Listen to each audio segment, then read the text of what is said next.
Democracy is two wolves and a lamb voting on what to have for lunch.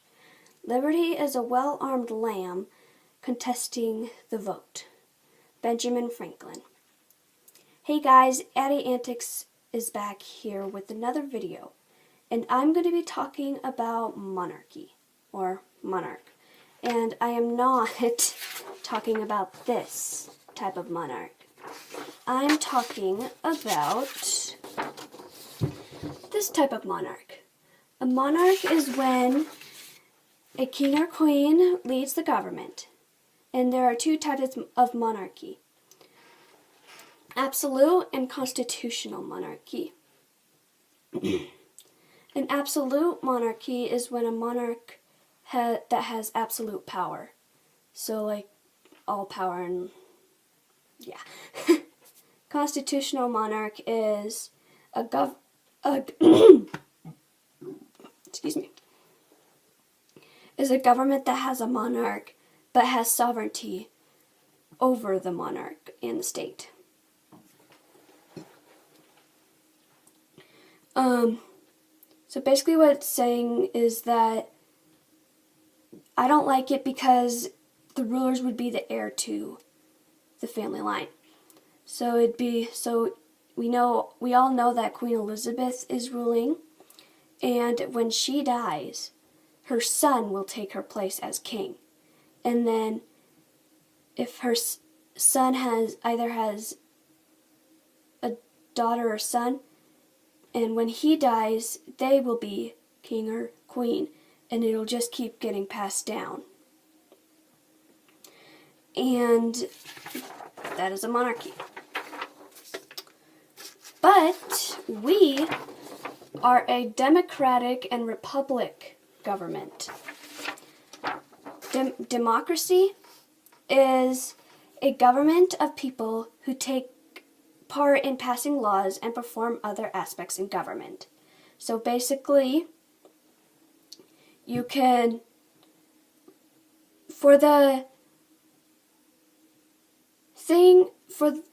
in order to pass a law, it has to go through the Constitution. And if they like it, it'll go to the president and he would choose whether to pass or he doesn't like the bill. Republic are us. We are citizens who vote, have sovereignty. So basically we are allowed to vote. If it was a different type of monarchy or one of those things, the ruler would be able to say, for example, no more guns, and then it's done. No one would be able to vote. Instead, if you want to vote, you go to an election booth and vote whether you want guns or you don't want guns. And this is just for an example. And so I like this because we're a republic and democracy, or a democratic republican government. So basically, I like being able to vote, but since I'm 14, I'm not able to vote yet. But we would prefer to vote instead of a king who just says, let there be this, and not having any of. So it's like, if you guys ever watched Robin Hood, animal version, the sheriff of Nottingham collects taxes for the greedy king who just does everything that he wants for himself. That's not a good king. But if a king like the other king, I can't remember his name, comes and he'll think of the people, that's a good king. He'll think and like make things more fair. But King John wasn't fair, and when they're not fair, people will not follow him. So let me read this quote again. Democracy is two wolves and a lamb voting on what to have for lunch. Liberty is a well-armed lamb contesting to vote. So basically, The two wolves want to have the lamb for dinner. For lunch, I guess. But the lamb just doesn't want to, so they vote.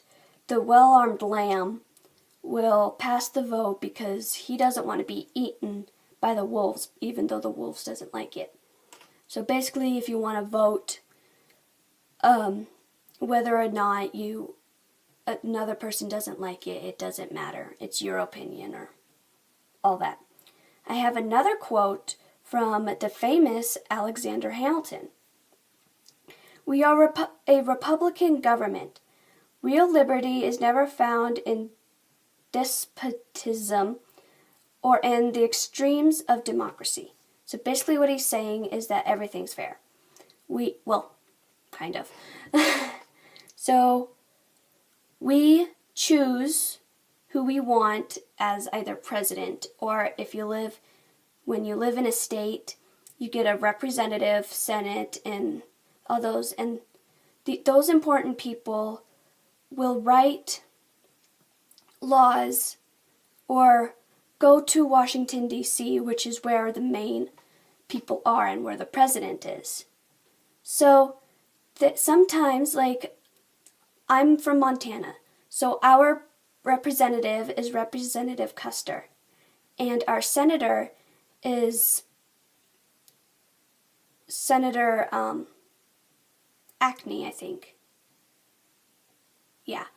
And Acne, so in Colstrip, they're planning on shutting down the coal mines because they think it's dirty. But whenever there's a law that saying something about the coal, Senator Acne will fly to Washington, D.C. and support the coal because he doesn't want it to be closed down. Coal is very important here in the entire world. And so basically all these important people come together to make laws or rule. Without all this, America's just a mess.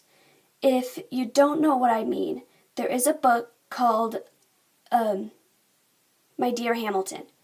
It's a very good book, and I'm in the middle of reading it right now, but so far it's been teaching me more than I know. And it's actually right over here. And so this is the book. It's about the famous Alexander Hamilton, and he does absolutely great things. His wife had a bunch of children, and some died, which is common in that year. But basically, Eliza, which is Hamilton's wife, is America's first daughter. And it's a really interesting book, and it's big. Like, you can see how thick it is. But you can get it on Audible, but I would recommend it if you guys are interested in government.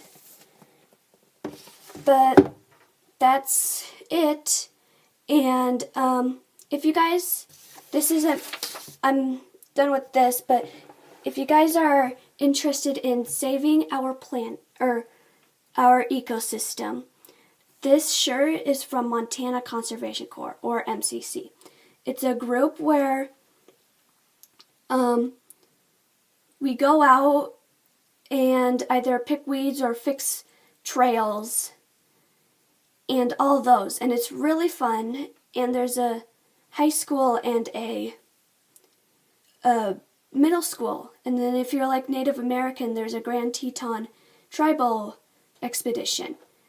But it's really fun, and if you're interested in it, please go to MontanaConservationCorps.com and sign up to become MCC. I've been doing it for 3 years, and I've made such good friendships. You bond with your crew members. It's really fun, and they support you. And if the girls there are watching at home, there's not many girls, so we want to prove that we are stronger. We want to be stronger than boys, or because people say there's boy stuff and girl stuff, but I don't care about that. But please sign up at MontanaConservationCorps.com and sign up and you can become a member. But that's all. Thank you for listening. I hope to see you next time I plan on reading some Eskimo tribe stories. It's called Beyond the Clapping Mountains. So stay tuned. I hope to make another video. Thank you. Bye.